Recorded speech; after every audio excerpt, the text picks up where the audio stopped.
When it comes to planning churches, if we're honest, we all want to launch with as many people as possible. And while there are a lot of benefits to having a large crowd from the very beginning, there are also some potential dangers. And so in this episode, we are going to share 5 dangers of launching large. Welcome back to Practical Church Planting, where in 15 minutes or less, we'll give you practical tips, advice, and encouragement to help you plant and grow healthy churches. My name is Brian Drosian. Joining me is Dylan Dodson, and today we're talking about 5 dangers of launching large. Yeah, so give a caveat before we begin that launching large is a great thing. It's Sure encouraging, and I think if you gave people like what they would want the situation to look like when they're planning a church, that's what most of us would take. Yeah. But the reality is very few people actually statistically make that's the reality. So we want to give this episode just to let you know that the grass is always greener. So there's always dangers. Yeah. No matter where you are, there's dangers on either side, but also maybe to encourage some of you like us that launched not large, to know that there actually are some benefits of that. So there are pros and cons of launching large. There are definitely pros and cons of launching small as well. But this episode is some of the things just be aware of when launching large. Yep. Number 1, that it is harder to establish culture when you have a lot of people showing up in the very beginning. So whatever you want your church to be, whether that's community focused or like whatever you just want people to emphasize, whatever you want your church to be about, whatever the DNA you want your people to have. Yeah. When you have a larger crowd, it's harder to kind of instill that in the beginning because this sounds really bad. It's harder to control. Yeah. Like it's different than launching smaller and saying here's who we are as a church, and people are buying in and they're inviting their friends and their friends are coming with already most of the church bought into what you're doing, the vision and the mission. But when you launch large, you have a lot of people that aren't bought in yet, which is great, but it can be harder to say here's who we want to be as a church, here's what we want to do, because you don't have a core group of people yet that are like, let's do this. Everyone's trying to figure it out together. Yeah, it's different than starting small or mid and then growing large, where you have that, like you're saying, where you have that established, and then as new people come in, they kind of just assimilate to what's already going on. Right. Trying to kind of herd a bunch of cats. Like You're trying to form something in a group that's kind of unformable. Yeah, and it's one of the things that, as we were discouraged as I was discouraged our first year, one of the things I began to realize as I talked to people, even as we began to grow, is like, even though we're smaller, our people really are bought in and get what we're trying to do. Yeah. And I assumed that meant as we grew, that the other people would also be excited and be bought in. And that has so far been the case. Yeah. As we have grown, because we had people that were already, they understood the culture, understand what we were going to do, they were excited about it. It's easier to get people involved when you already have a good base of that. And so that's one danger. It's harder to establish a culture, the culture that you want. Here's a second danger, that there's not a lot of time to create healthy systems. So systems and structures are very crucial if you want to grow, because you can't depend on a person. You need to depend on a system or structure. And again, this is one of the benefits that I found for us. When we launched, I didn't have a lot of experience. And so this kind of changes too if you know what you're doing more than we do, what we did. Yeah. But we wouldn't have been able to handle a ton of people. Like we launched it with 107 people, and then we went down, which is pretty normal. Part of the reason why I think we launched a little larger than we should have, if that makes sense, is I grew up in the area, so we had some people come and visit. Yeah. But if 250 people showed up the first day, we had no way of connecting them really. Like we didn't have a system of getting them involved. We didn't have a system of following up with them. We didn't have all of these things. And so I think there would have been a way less chance, people already show up and then kind of the attendance goes down after you launch anyway. I think it would be, the problem is when you launch large, if you don't have all those things set up from the beginning and set up well, you can really see a reduction because you didn't have time to create healthy systems. Yeah, and not like they said, both set up and set up well, because I think a lot of people think of these systems before the launch actually happens, but then putting them into practice is a completely different story. So you may think you have these systems set up and feel good, but then when you have 200 people show up and then, oh my gosh, me and my 2 staff members, or me and myself, we got to figure out what to do with all these 200 people, is totally different than just the theory of thinking about what you're going to be doing. And that was, benefit of us launching smaller, is that we were able to see, okay, here's what works, here doesn't work, here's what we want to do. Yeah. And there was some, flexibility, or just, I don't want to say willing, there was the ability to fail a little bit, but it's just, there's not as much pressure when there's less people, because it's still a personal connection. You can still kind of work through some things. Well, now, as we're growing, it's easy to get people connected because they know what we're doing. Yeah. But if we had what we have now, our first Sunday, we would be like, please come back, but I don't know what to do with you to help you take your next step. I feel like even at the size we launched at, we were probably like that. Right, exactly. We still didn't really know what we were doing. Right. And so again, launching large is great, but you don't have a lot of time to create healthy systems. And one of the advantages of being smaller, to encourage you, if you did launch smaller or are smaller, is that you can really figure out those things out well now, so that as you start to grow, you can actually handle that growth. Yeah. So yeah, not a lot of time to create healthy systems. Here's number 3.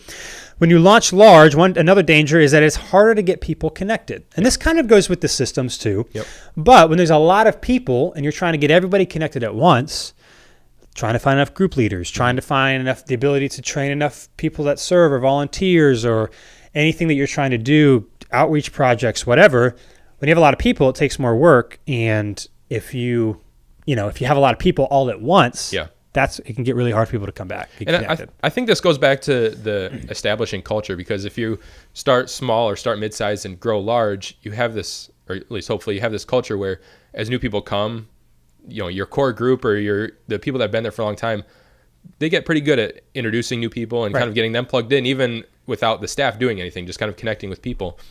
Where if you start large, no one has that built in yet. So it's a lot of people, a lot of them don't know each other, and it's hard to kind of build those connections when there's so many people right up front and you haven't done that before. Right. And as great as a large crowd, who doesn't want a large crowd? Sure, of course. We really ultimately want to help people connect with Jesus, disciple them, get them in community.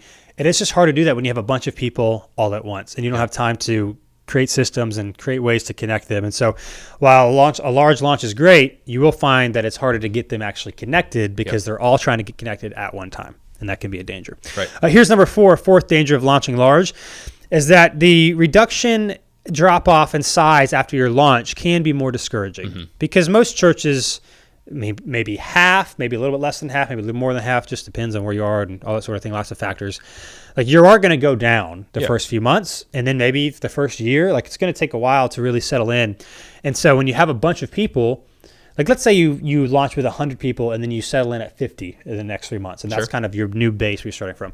I mean, nobody likes that, but it's like, okay, get it. It's 50 people. Yeah. If you launch with 250 and you also can keep 50%, you go down to 125. That's 125 people. It's a much and whether or not everyone else thinks the problem, I found that most times people in your church don't really pay attention. Like a lot of times we're more discouraged than they are, and we're more hard on ourselves, which is we're in it every day, so that makes sense. Even if you shouldn't be, you're gonna feel that more, and you might feel like more of a failure. You might even feel more discouraged, just because when there's more people, the percentage or the likelihood of them all staying it's not going to happen. Yeah. And so it can be hard to see that reduction. Yeah, and I think whether it's kind of the slump right after you launch, or even if it's a year down the road, at some point, most likely, I'm not saying everybody, but most likely you're going to take some sort of a dip. And like you said, it's going to be, if you've experienced the lower times, then it won't be as big of a deal than if feel like you've only gotten the highs, and all of a sudden you get some low, and it's like a big blow to morale. Right. Like it just could be hard. We just launched, we had all these people, and then the next couple of weeks it goes down to what you're probably going to be at. Yeah. And it's just the larger you are, the bigger that drop off is going to be people wise, even if the percentage is the same based on however the size it is. And another thing is a lot of, I'm as a church planner, that it's going to go down. You plan for it, but a lot of your people don't. And like you said, a lot of them don't really notice that kind of stuff as much as we do. However, like you said, if you come here 1 week and it's 200 and then 2 weeks later it's 100, that might be an extreme example, but that big of a drop, it's noticeable. And especially with things like energy and stuff like that, it's noticeable, and that could be kind of a blow them around. Right. And so it can just be really hard. Again, you want to reach more people, launching large is great, but when you kind of shrink down to what you're going to be, it can be really difficult. And so again, not to say you shouldn't hope to launch large, but we just want to encourage people that, like most people that don't have a ton of people when they start, to know that people that do launch large also have struggles. And so this is something that is hard for you. Yep. And here's the fifth one. This kind of goes with some of these too, and this is the case for every church size, but I think it's a little bit more of a danger when you're bigger. And so let me explain it, that you only get one shot with most people. Mm-hmm. And so when you launch large, that's great. But if you don't have great systems in place, if you don't already have a culture in place that at least enough of those people are bought in and are excited, if you don't have a really great way of getting people connected to take their next steps, they're going to come and they're going to get frustrated to get connected. They're not going to know what to do next. They're going to be confused because there's so many people everywhere. It doesn't look like it's organized. Yeah. That they're not going to come back. Yeah. And this is, you're going to see this whenever, like even for us, when we launched, like we didn't launch huge, but we didn't have a lot of stuff figured out. Mm-hmm. And some of those people that came in the beginning, even though we have it more figured out now, and I think if they came now, they'd be more likely to get connected. They won't, because they'll just think, well, I already tried that church once and it didn't look like it had everything going on, or I was confused about some things. And so when you launch large, you've already reached more people. Like, again, most people are only going to check out your church one time, unfortunately. And so if you don't have everything together, the more people you've reached at launch, the less likely they might check you out down the road once you have stuff figured out. I think sometimes people think that, and while this is kind of true to an extent, but especially at launch, that everything doesn't have to be perfect, which I agree it doesn't. But everything doesn't have to be perfect because it's our first week. People will be understanding. And well, that's probably true for like friends and close friends and family and things like that. They know they've been along for the journey. They know there's going to be some hiccups in the road. For the person who just sees that there's a church launching, or they come and visit without having a bunch of relationships before, they don't have that understanding. And so they come in somewhere and it seems like no one's connected with each other. Nothing is organized. They're not going to be thinking, well, I need to give them 3 or 4 weeks just because they need to get the kinks out, and then this will be my home church. They have 1,000 other choices they can go to, and they're going to go somewhere that seems to be more ironed out. Yeah. So again, launch large is great, but you only have one shot. And if you have a lot of people and you don't have your stuff together, a lot of them aren't going to come back. Yeah. So again, those are 4 dangers of launching large. It's harder to establish culture. There's not a lot of time to create healthy systems. It's harder to get people connected. When you go down in size, it can be more discouraging. And you and I only get one shot for most people. So, hey, thanks for listening today. I just want to say thank you. The podcast is growing. More people are liking it and sharing it. So if you find it helpful, we'd love for you to share it with other people in ministry, other friends. And as always, practicalplanting.com/questions if you have something you want us to talk about in a future episode. So thanks for being with us, and we'll be with you next time on Practical Church Planting. Thanks so much for watching this episode of Practical Church Planting. Whether you're watching on Facebook or YouTube or Practical Planting, wherever you are, whatever you're doing, make sure you like or subscribe or do whatever it's telling you to do or should do on that platform. And hey, if you are so tired of looking at our ugly faces, but you're not tired of listening to our beautiful voices, then you can find our podcast if you just search Practical Church Planting on iTunes or Google Play. Make sure not to just find it, not just to listen, but to subscribe. Make sure you subscribe. Brian, tell them to subscribe. Subscribe. See you next time.